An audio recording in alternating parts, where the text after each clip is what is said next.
Hello and welcome to Biz Daily. I'm Jon Jordan. So today we're talking about Vainglory. So Vainglory is a MOBA.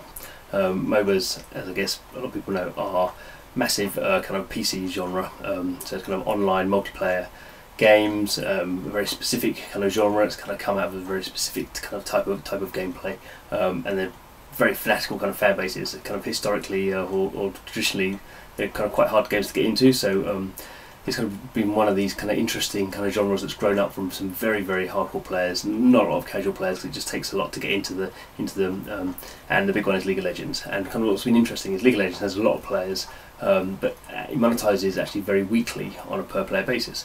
And what they do is every kind of month or so they release some new characters. And typically the characters are overpowered, so everyone buys them, and then gradually they kind of balance them out, and then you have this kind of next month another character comes in. So it's kind of been a very good model for Riot Games who run League of Legends. There's a few other kind of PC companies who also kind of run those, but League of Legends is kind of like takes the lion's share. So as we've seen, mobile devices, particularly tablets, get more powerful. It's very hard to break into the MOBA PC market now. So we're kind of seeing people looking at how can we take that gameplay into mobile. So there's been quite a lot of attempts actually. So Gameloft have had a go. There's been startups. So Hammer and Chisel have had a go with Fates Forever, and there's been a few other. Zynga had a go as well. And even though the gameplay is kind of quite well known or quite well understood on PC, there's been a bit of discussion about how to kind of get it down to mobile. So typically you play a 3x3. Typically what people have got to play on mobile, and the session lengths are much shorter. So obviously there's this whole idea that mobile players are not necessarily going to play for long periods of time. And the other big problem has really been control. So as with first-person shooters, a keyboard and mouse, that's kind of how first-person shooters kind of evolved and became really popular, and that's how the control method was. Not to say you can't play them on other devices. So consoles being some very successful first-person shooters, but the PC is seen as the kind of best control method. Same with MOBAs really. It's a kind of particularly the mouse, how you can kind of be kind of using the mouse to control things on a touchscreen. It's very hard.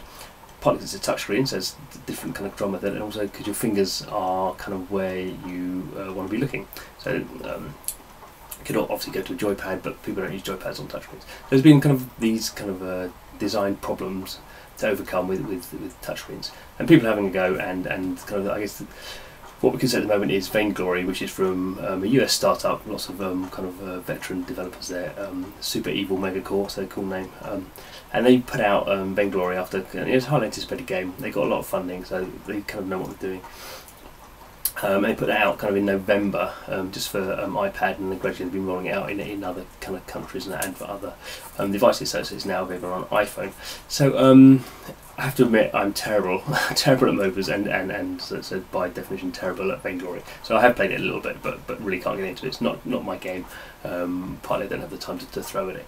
But it's a very well produced, kind of presented game, and obviously for people who, well, the argument is people who like MOBAs on PC, they're probably playing tablet games as well, or at least got a phone. So maybe there's a bit of crossover. Whether that's been proven or not yet. But it brings us to today's news. So kind of. Super Evil have now announced, after kind of going live exclusively for iOS and getting all that kind of lovely Apple push. Actually, they're the only game in 2014 that got a TV advert spot with Apple. Apple, obviously well known for not really going big on games, certainly at the moment. But they got that big push. They got a lot of downloads. Not really seeing a lot of monetization. They've said that's fine. They're not focused on monetization at the moment. There's a big argument about whether any game developer can say that, even one as well funded as a Super Evil. But anyway, that's what they've said. And they've been focusing on retention and engagement, which is kind of a much more seen as a long-term kind of design balance, getting your kind of players coming back all the time and kind of engaging and building communities. Obviously, communities are much stronger kind of much stronger even than really kind of short-term monetization, because you can have them for years, as League of Legends has shown. So interesting news today is that now Vainglory's come out on Android, 150 devices they're claiming that they support. So that's kind of interesting because it's much lower spec devices, and obviously the Android players tend to be a bit different. Certainly skews some countries more. So Korea is a big Android company. Japan is kind of 50-50. Russia's quite big. Germany are quite big Android companies, and China, big one as well, obviously, and there's kind of Asian countries around there. So that'll be interesting to see how adding all these players who haven't been able to play Vainglory because it's only been on iOS, how that changes kind of the game's success, because obviously at this point we assume at some point at least Super Evil are going to have to start worrying about monetization. So it's been interesting, and I guess of course it's been interesting on the back of that to kind of back up their argument they've been looking at retention. Is they've announced they've had over 1.5 million active players a month. So that's a reasonable number. I mean, it's not by any means a massive amount, but this is a hardcore game. So compared to an Angry Birds, I think at one point Rovio had 300 million active players a month. And even Zynga now has a lot of them. King. These kind of companies have hundreds of millions of active players a month, but that's over multiple games, and they're very casual games. So 1.5 million is definitely a starting point, and certainly adding. They'd be looking, I guess, to get to 2, maybe even 3 when they got their Android kind of players kind of downloaded and settled in. But what's also interesting is what they're announcing, and it's kind of where we've seen the PC MOBAs going, is that Vainglory is going to be, or they're positioning it for eSports. So eSports, a big growing kind of field where you have kind of professional gamers who could be sponsored by any companies, but could be sponsored by game companies, could be sponsored by hardware companies, tech companies. Again, it's another big thing in Korea and more in Asia at the moment than in the West. Although there have been kind of over the years different attempts to kind of set up kind of pro leagues and things. But anyway, Super Evil are kind of setting up Vainglory as the eSports MOBA on tablet and mobile. I guess their focus really is still tablet. They're stronger on iPad than they are on iPhone, or that's been what we've seen so far. And they're going done a deal with a Korean broadcaster. So it's going to be like the first kind of Vainglory eSports event happening in Korea next week. So that'll be interesting to see.